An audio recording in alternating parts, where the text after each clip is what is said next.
73 at Winchester, already at 80 degrees at Reagan National Airport. Satellite radar, not a whole lot going on. It does stay quiet and dry through the afternoon hours into this evening, and looking forward to a nice sunset. But before then, maybe to go check out some food trucks around the neighborhood. Temperatures for this evening, upper 70s, lower 80s. A nice day to get out there and enjoy the sun. This evening looking good. We'll hold around 80 degrees by 6 p.m. A few added clouds by 7, with temperatures still just around 80 degrees or so. There's that sunset time at 10 minutes after 8. Now for tonight, clouds are going to be on the increase. Showers develop late, probably 2, 3 o'clock in the morning if you get any in your neighborhood at all. Winds will be out of the east at 5 to 10. A comfortable start to your Saturday morning. Outdoor plans, grabbing a cup of coffee, going to take the dog out for a walk. Temperatures will be in the 60s at least early on by about 7 o'clock or so. But then as they move through the day, a rapid warm up, middle to upper 80s by the lunchtime hour. And then by afternoon, we're looking at temperatures across the entire area in the lower 90s,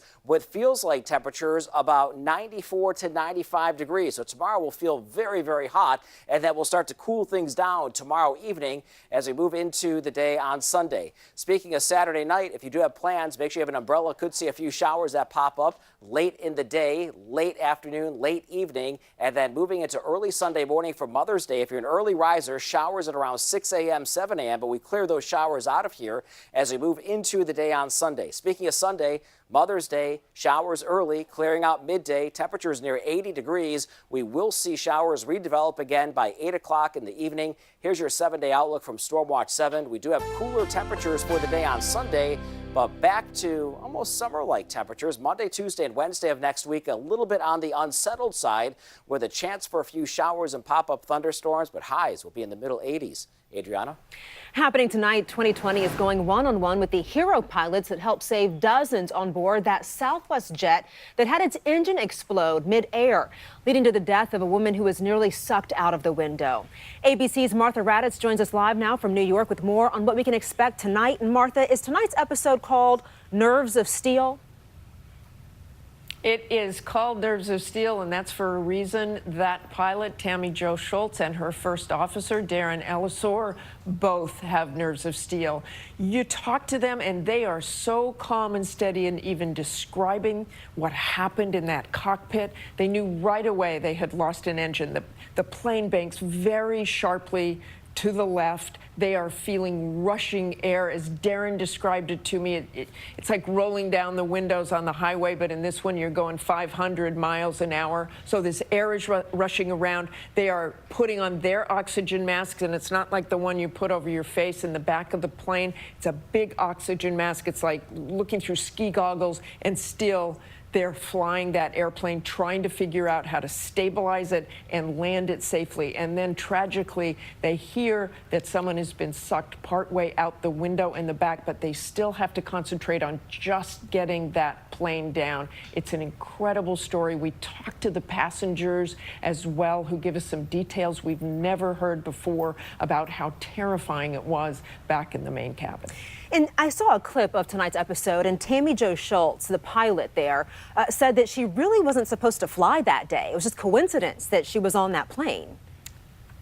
She traded shifts that day because she wanted to go see her 18-year-old son in his track meet, and she traded shifts with her husband. Her husband, also a Southwest captain, was supposed to be flying that plane, but they switched off. As Tammy Jo said, I'm never switching schedules with him again.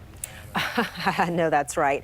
And you also mentioned that you spoke with the people who helped save that woman who was nearly sucked out of the window. How are they dealing with what they saw at this point?